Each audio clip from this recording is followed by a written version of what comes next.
ನಮಸ್ಕಾರ ಆತ್ಮೀಯರೇ, ನ್ಯೂಸ್ ಡೈರಿಗೆ ಸ್ವಾಗತ. ಶ್ರೀನಿವಾಸ್ ಮೂರ್ತಿ ಕನ್ನಡ ಚಿತ್ರರಂಗದ ನಟ, ನಿರ್ದೇಶಕ, ನಿರ್ಮಾಪಕ. ಜಡಲತಿಮ್ಮನಹಳ್ಳಿ ಕೃಷ್ಣಪ್ಪ ಶ್ರೀನಿವಾಸ ಮೂರ್ತಿ ಇವರ ಪೂರ್ಣ ಹೆಸರು. ತಮ್ಮ ಸ್ಪಷ್ಟವಾದ ಗಂಭೀರ ವ್ಯಕ್ತಿತ್ವದ ಮೂಲಕವೇ ಜನಪ್ರಿಯರಾದ ನಟ ಇವರು. ಕನ್ನಡ ಚಿತ್ರರಂಗದಲ್ಲಿ ಹೀರೋ ಆಗಲು ಬಂದು ಕೊನೆಗೆ ಪೋಷಕ ನಟರ ಪಾತ್ರದಲ್ಲೇ ಪ್ರೇಕ್ಷಕರ ಮನಗೆದ್ದವರು.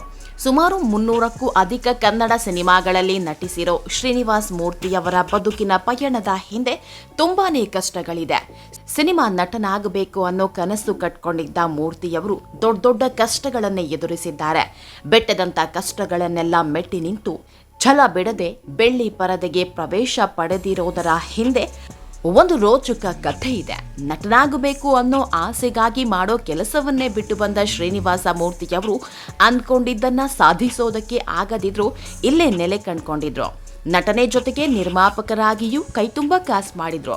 ಆದರೆ ಅದ್ಯಾರ ಕಣ್ಣು ಬಿತ್ತೋ ಇರೋ ಬರೋ ಮನೆಯನ್ನೆಲ್ಲ ಮಾರ್ಕೊಂಡ್ರು. ಇದ್ದ 7 ಸೈಟುಗಳನ್ನ ಸೇಲ್ ಮಾಡಿದ್ರು. ದೊಡ್ಡ ಬಂಗಲೆಯಲ್ಲಿ ಬದುಕಿದ್ದವರು ಇವತ್ತು ಬಾಡಿಗೆ ಮನೆಯಲ್ಲಿದ್ದಾರೆ. ಶ್ರೀನಿವಾಸ ಮೂರ್ತಿಯವರಿಗಂತೂ ತಾವಂದುಕೊಂಡ ಯಶಸ್ಸು ಸಿಗಲಿಲ್ಲ. ಆದರೆ ಮಗನಿಗಾದ್ರೂ ಒಂದೊಳ್ಳೆ ಸಕ್ಸಸ್ ಸಿಗುತ್ತಾ ಅಂತ ಎದುರು ನೋಡಿದವರಿಗೆ ಅಲ್ಲೂ ಸಿಕ್ಕಿದ್ದು ನಿರಾಸೆ. ಅತ್ಯದ್ಭುತ ನಟನಾದ್ರೂ ಕೂಡ ನವೀನ್ ಕೃಷ್ಣಗೆ ಮಾತ್ರ ಅದೃಷ್ಟ ಕೈ ಹಿಡಿಯಲೇ ಇಲ್ಲ. ಅಪ್ಪ ಮಗನ ಕಣ್ಣೀರ ಕಥೆಯನ್ನ ಹೇಳ್ತಾ ಹೋಗ್ತೀವಿ. ನಮ್ಮ ಚಾನೆಲ್ನ ನೀವಿನ್ನೂ ಸಬ್ಸ್ಕ್ರೈಬ್ ಮಾಡಿಲ್ಲ ಅಂದರೆ ಮಿಸ್ ಮಾಡಬೇಡಿ, ಈಗಲೇ ಸಬ್ಸ್ಕ್ರೈಬ್ ಮಾಡಿ. ಈ ವಿಡಿಯೋವನ್ನು ಕೊನೆಯವರೆಗೂ ನೋಡಿ, ನಿಮ್ಮ ಅನಿಸಿಕೆಗಳನ್ನು ಕಮೆಂಟ್ ಮಾಡಿ. ಆತ್ಮೀಯರೇ, ಹಿರಿಯ ನಟ ಶ್ರೀನಿವಾಸ ಮೂರ್ತಿಯವರಿಗೆ ಚಿಕ್ಕಂದಿನಲ್ಲೇ ತಾವೊಬ್ಬ ನಟ ಆಗಬೇಕು ಅನ್ನೋ ಕನಸು ಕಂಡಿದ್ರು. ಹೀಗಾಗಿ 8ನೇ ಕ್ಲಾಸ್ನಲ್ಲಿದ್ದಾಗಲೇ ನಟನಾಗಬೇಕು ಅನ್ನೋ ಕಾರಣಕ್ಕೆ ಮನೆ ಬಿಟ್ಟು ಮದ್ರಾಸ್ ಸೇರ್ಕೊಂಡ್ಬಿಟ್ಟಿದ್ರಂತೆ. ಅಲ್ಲಿ ಘಟ್ಟಾನುಘಟಿ ನಿರ್ದೇಶಕರ ಮನೆ ಬಾಗಿಲು ಬಡಿತಾ ಇದ್ದ ಶ್ರೀನಿವಾಸ ಮೂರ್ತಿಗೆ ಯಾರೊಬ್ರು ಅವಕಾಶ ಕರುಣಿಸಿರಲಿಲ್ಲ. ಸುಮಾರು ದಿನಗಳ ಕಾಲ ಮದ್ರಾಸ್ನಲ್ಲಿ ಗಲ್ಲಿ ಗಲ್ಲಿ ಅಲೆದ್ರು ಯಾರೊಬ್ಬರೂ ಅವಕಾಶ ಕೊಡ್ಲೇ ಇಲ್ಲ. ಹೀಗಾಗಿ ಬಂದ ದಾರಿಗೆ ಸುಂಕ ಇಲ್ಲ ಅಂತ ಹುಟ್ಟೂರಿನ ದಾರಿ ಹಿಡಿದಿದ್ರು. ಹೀಗಿರುವಾಗ ಒಂದು ದಿನ ಚಿಕ್ಕಬಳ್ಳಾಪುರದಲ್ಲಿ ಯೋಗ ನರಸಿಂಹರ ನಾಟಕ ಕಂಪನಿ ಬಿಡಾರ ಬಿಟ್ಟಿತ್ತು. ಒಂದು ದಿನ ನಾಟಕ ನಡೀತಾ ಇದ್ದ ವೇಳೆ ಸದಾರಾಮೆ ನಾಟಕದ ಸುಖರಾಮನ ಪಾತ್ರಧಾರಿ ಕೈ ಕೊಟ್ಟಿದ್ದ. ಇದು ಹೇಗೋ ಶ್ರೀನಿವಾಸ ಮೂರ್ತಿಯವರಿಗೆ ಗೊತ್ತಾಗುತ್ತೆ. ಅವತ್ತು ಶ್ರೀನಿವಾಸ ಮೂರ್ತಿಯವರು ಆ ಪಾತ್ರವನ್ನ ಗಿಟ್ಸ್ಕೊಳ್ತಾರೆ. ಅಲ್ಲಿಂದಲೇ ಇವರ ನಾಟಕ ಜರ್ನಿ ಶುರುವಾಗಿದ್ದು. ಬಳಿಕ ನಾಟಕ ಮಾಡುತ್ತಲೇ ಬೆಂಗಳೂರಿಗೆ ಕಾಲಿಡ್ತಾರೆ. ಬರೀ ನಾಟಕಗಳಿಂದ ಹೊಟ್ಟೆ ತುಂಬುತ್ತಿರಲಿಲ್ಲ. ಹೀಗಾಗಿ ನವರಂಗ್ ಬಾರ್ ಕಾಫಿ ಬೋರ್ಡ್ನಲ್ಲಿ ಕೆಲಸ ಮಾಡ್ತಾ ನಾಟಕದಲ್ಲೂ ಬಣ್ಣ ಹಚ್ತಾ ಇದ್ರು. ಆತ್ಮೀಯರೇ, ಬೆಂಗಳೂರಿನ ಕಲಾಕ್ಷೇತ್ರದಲ್ಲಿ ನಡೆದ ರಣಧೀರ ಕಂಠೀರವ ಪಾತ್ರದಲ್ಲಿ ಶ್ರೀನಿವಾಸ ಮೂರ್ತಿಯವರು ನಟಿಸಿದ್ರು. ಮೂರ್ತಿ ಅವರ ಪಾತ್ರ ಪ್ರೇಕ್ಷಕರ ಮನ ಗೆದ್ದಿತ್ತು. ಜೊತೆಗೆ ಇವರ ಬದುಕಿಗೂ ಯೂಟರ್ನ್ ಕೊಟ್ಟಿತ್ತು. ಅದೇನಂದ್ರೆ ಶ್ರೀನಿವಾಸ ಮೂರ್ತಿ ಅವರ ರಣಧೀರ ಕಂಠೀರವ ಪಾತ್ರ ನೋಡಿದ್ದ ಹಿರಿಯ ನಿರ್ದೇಶಕ ಸಿದ್ದಲಿಂಗಯ್ಯನವರು 1977ರಲ್ಲಿ ಹೇಮಾವತಿ ಅನ್ನೋ ಸಿನಿಮಾದಲ್ಲಿ ಶ್ರೀನಿವಾಸ ಮೂರ್ತಿಯವರಿಗೆ ದೊಡ್ಡ ಅವಕಾಶ ಕೊಡ್ತಾರೆ. ತಮ್ಮ ಸಿನಿಮಾದಲ್ಲಿ ನಾಯಕ ನಟನಾಗಿ ನಟಿಸೋದಕ್ಕೆ ಅವಕಾಶ ಕೊಡ್ತಾರೆ. ಹೇಮಾವತಿ ಚಿತ್ರ ಅಂತರ್ಜಾತಿ ಪ್ರೇಮ ಕಥೆ ಹೊಂದಿತ್ತು. ಈ ಸಿನಿಮಾದಲ್ಲಿನ ಮೂರ್ತಿಯವರ ನಟನೆಗೆ ಕನ್ನಡದ ಜನ ಮಾರ್ ಹೋಗಿದ್ರು.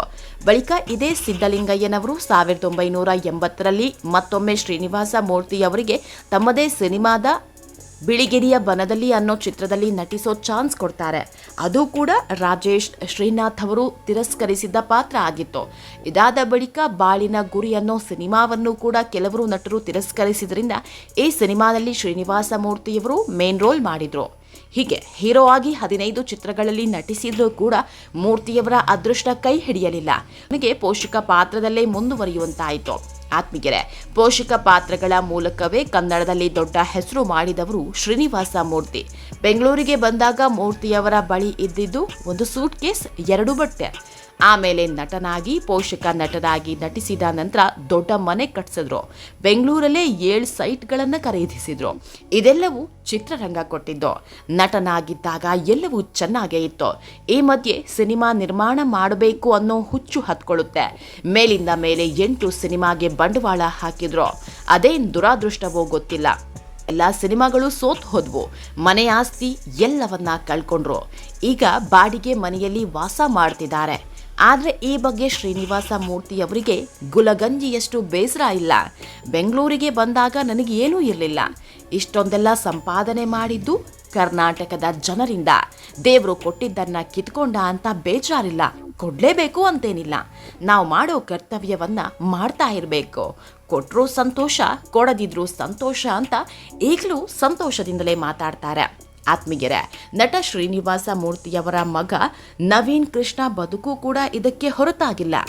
ಮಗನದ್ದು ಅಪ್ಪನನ್ನ ಮೀರಿದ ಅಭಿನಯ. ಇವರ ಮುಂದೆ ನಟನೆಗೆ ನಿಂತವರು ಹಿಂದೆ ಮುಂದೆ ನೋಡಬೇಕು ಅಂತ ಅಪ್ಪಟ ದೇಸಿ ಪ್ರತಿಭೆ ಇವರದ್ದು. ಹೀರೋ ಆಗಬೇಕು ಅಂತ ಬಂದವರು ಸೈಡ್ ರೋಲ್ನಲ್ಲಿ ಗುರುತಿಸಿಕೊಂಡ್ರು. ಬಳಿಕ ಹೀರೋ ಆಗಿಯೂ ಬಣ್ಣ ಹಚ್ಚಿ ಇವರ ನಟನೆಯ ಧಿಮಾಕು ಅನ್ನೋ ಒಂದೇ ಒಂದು ಸಿನಿಮಾ ತಕ್ಕ ಮಟ್ಟಿಗೆ ಹೆಸರು ಮಾಡಿದ್ದು ಬಿಟ್ರೆ ಬೇರೆ ಯಾವ ಸಿನಿಮಾಗಳು ದೊಡ್ಡ ಗೆಲುವು ಕಾಣಲಿಲ್ಲ. ಮಾಡಿದ ಎಲ್ಲಾ ಸಿನಿಮಾಗಳು ಹೇಳ ಹೆಸರಿಲ್ಲದಂತಾದ್ವು. ಅವಕಾಶಗಳಿಲ್ಲದೆ ಬರಿಗೈಯಲ್ಲಿ ಕುಳಿತಾಗ ಸೀರಿಯಲ್ಗೆ ಕಾಲಿಟ್ರು. ಧಾರಾವಾಹಿ ನಿರ್ಮಾಣ ಮಾಡಿದ್ದಲ್ಲದೆ ನಟನಾಗಿಯೂ ಕಾಣಿಸಿಕೊಂಡಿದ್ದಾರೆ. ಆತ್ಮೀಯರೇ, ಈ ವಿಡಿಯೋ ನಿಮಗೆ ಇಷ್ಟವಾದಲ್ಲಿ ಲೈಕ್ ಮಾಡಿ, ಶೇರ್ ಮಾಡಿ, ಕಮೆಂಟ್. ಇನ್ನೂ ನಮ್ಮ ಚಾನೆಲ್ನ ಸಬ್ಸ್ಕ್ರೈಬ್ ಮಾಡಿಲ್ಲ ಅಂದ್ರೆ ಮಿಸ್ ಮಾಡಬೇಡಿ, ಈಗಲೇ ಸಬ್ಸ್ಕ್ರೈಬ್ ಮಾಡಿ.